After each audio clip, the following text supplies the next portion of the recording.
My name is Elise Jones, and I've been asked by Taunya, my friend, of Honey and Ice, to talk about mountains that we climb in our lives and what my mountains have been and the role that God has had in my life. There's been a lot. Everyone has a lot. Everyone does. My story is just different than someone else's.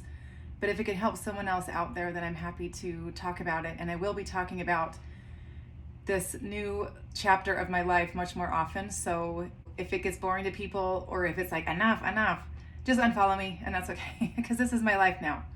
And there's a lot of people out there that have helped me, and those people know who they are. And if I can help someone else out there live with illnesses in their life or situations in their life that they feel like they can't wake up every day, we can be in this together. And you have support, and no one's alone. We all have that mountain to climb. Some mountains are emotional. Some mountains are spiritual. Some mountains they're not always physical. So here's my story. I've always been adventurous my entire life. I became a river guide in college. That's how I met my husband and my dearest friends. I guided for several years. I love backpacking. I love river guiding. I love anything outside where I feel this connection, a strong connection with God. That's actually where my testimony grew the strongest, was when I'm climbing mountains, or when I'm running rivers, or when I'm doing these things where I ask for his help and I know that he's there with me. What's hard is when you have to say, I can't. That's where our faith is tried. But life's still gonna throw a curveball. And it's how we handle it. You know, we can't control what happens to us, but we can control how we react. So to begin with, I had atrial septal defect, so my septum was in two pieces. And that had been fixed before. Then I had to have open heart surgery again, and that was almost 5 years ago. And my heart was bomber. It was rebuilt. It was awesome. And I was able to fulfill a 20-year dream of mine 6 months later, to backpack 108 miles to Everest Base Camp with a fully functioning, strong heart, with my husband and my two daughters that were 13 and 15 at the time. They were bomber. So proud of them. That was a cherished memory, a cherished time for me. And I'm actually adding a video of that, the day that I arrived in base camp at the end of this, because it was a remarkable time. So now fast forward to 1 month ago. I was life-flighted, diagnosed with heart failure. And it's a bad stage of heart failure, but I refuse to fear. Fear is the opposite of faith. God has been with me, and Christ has been with me through every single thing I've been through. All these miracles that happen, some too personal to talk about. I actually believe that it's when we are struggling that God is paying attention. It's common to think that God is not there when we're going through struggles, but I believe the opposite.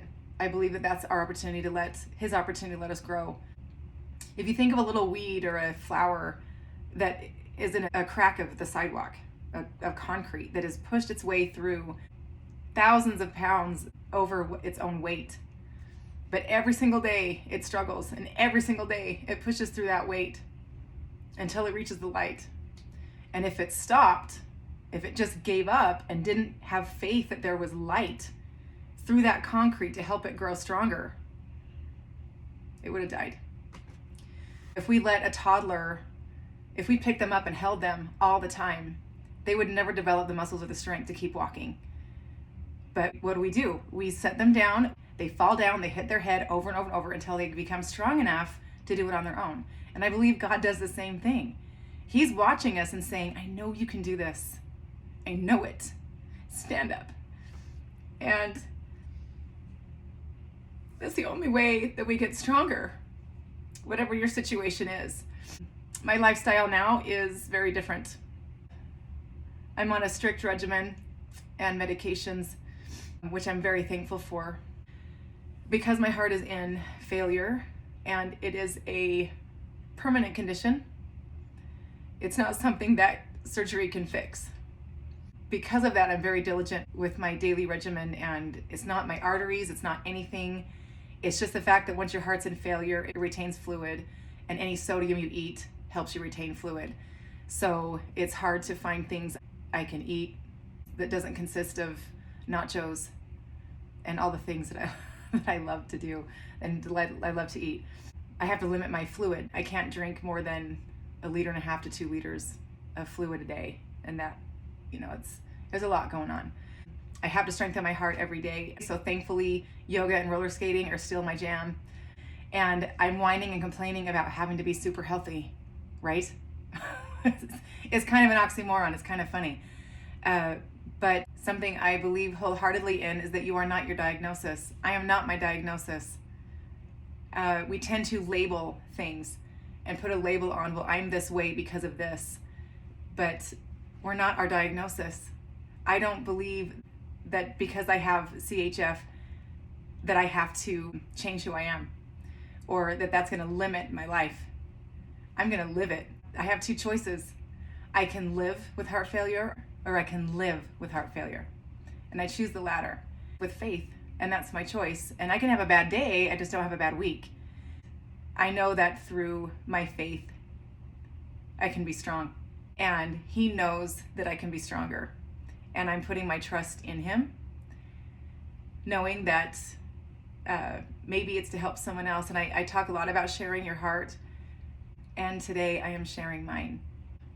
4 days ago, I had a bad day, really bad day. And it was when I was asked to guide a river trip in Grand Canyon. That is my love and my passion. And it was the first time I've actually had to have that reality to say I can't. It's an egotistical blow for me.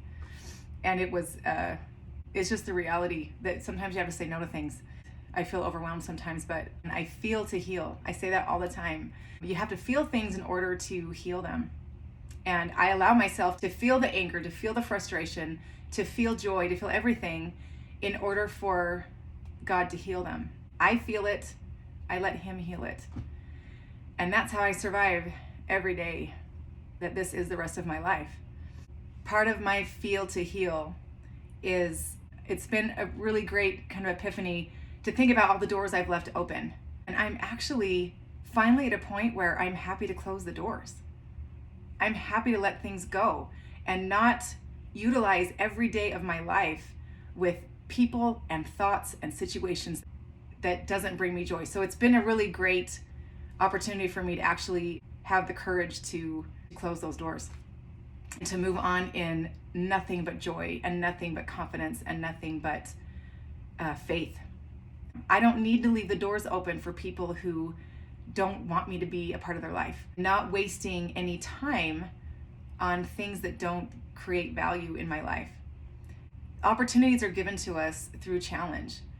And it's through challenges and through climbing these mountains, these figurative mountains, that when you get to the top, it's like, yes, this is why I did it. This is why I tried so hard, is for this view and how you feel, and just sit in the moment and feel it. Whatever our mountain is, if we just allow ourselves to push through and keep going, we can have that opportunity to stand at the top with confidence and empowerment and saying, this is why I did it. And he will help you. The very fact that my mountain to climb is the fact that I can no longer climb mountains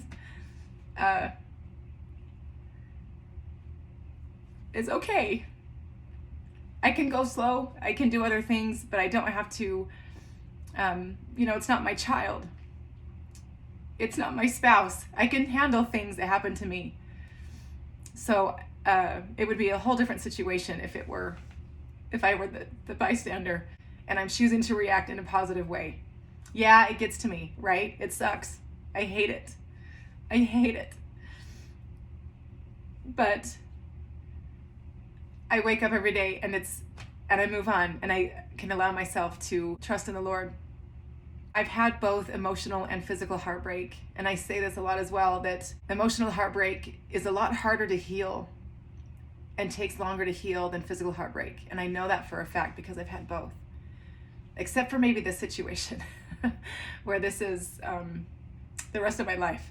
But I'm so thankful for opportunity to grow and for opportunity to be given that chance to say, which direction am I going to go? I can wallow in it and be mad forever and do something detrimental that would harm me by not caring about my regimen or my health. Or I could say, you know what, this is happening now. This is my mountain. I can climb this. I've done this. I've climbed mountains. This is nothing. This is cake. Which is not the truth. I can do this again. I can climb mountains. I've done hard things, and I am thankful for opportunity to grow stronger, that we can't if we're stagnant. There's this great quote that says, the quickest way to death is comfort, because it's in discomfort that we grow stronger. I love that, and it resonates with me. And if I can help someone else out there, there aren't many people that I have found yet that are my age with the situation that I have. Those that I have, we've supported each other, and I've needed them. And if I can do for someone else what they have done for me and share with them my testimony of trusting God and having faith that even though bad things happen, your reaction is going to change the way that you live, and your faith in God is going to carry you all the way. One reason why I became a yoga therapist is because I went to yoga therapy. You know, I don't practice yoga because I'm good at it. I practice because I need it every day. One definition of meditation is connection with your divinity, whatever that means to you. To me, it's prayer. To me, when I'm quiet in the stillness, it's within that stillness that we are able to listen if we take the time to listen. Names might come to mind that we can help to share our hearts, or ideas might come to mind that we wouldn't have paid attention to had we not put ourselves in the space to listen. When it comes to mountains that we climb in our lives, when we go through struggle is when he's paying attention the most. And that's when we need to sit and take a moment and check in. Checking out's easy, not dealing with it's easy. Checking in is where the work begins, and that's when it's hard to feel the feels so that we can heal. No matter what happens in our lives, God is there, just waiting if we will talk to him and we will listen to what he has to say, to comfort us. Things could be worse, right? So I don't dwell on what I can't. I focus on what I can. And there are so many things that I can do through my faith wholeheartedly, that I know that no matter what happens in our lives, that God is there. So I have these two clips that I wanted to share that are both joyful emotion and frustrated emotion. And that's what I have. How do you feel? Good. Really, really happy. It's not the hardest thing I've ever done. What's been the hardest thing you've ever done? Recovering from open heart surgery, living in a recliner for 2 months. This is cake compared to that. This is a choice. Thank you for bringing me Love you. after our 20-year promise to do this. Because you're my buddy, my pal, my amigo. Oh, today's a bad day. Total ugly cry. Just mad. Okay. There's a certain reality that hits when you have to say no to things that you love to do, whether that's a job or something physical, a sport, whatever it is, playing, that you have to say no to because your heart won't take it. Or your regimen would put everyone else at risk. It wouldn't be fair to everyone else involved, or you become a liability. And that kind of reality sucks so bad. So this is clearly a bad day. And I'm documenting a lot more now than I have before. But I thought I would share this because it's okay. I mean, not every day's fun, but I'm not going to let myself sit here. I'm just letting it out so I can get rid of it.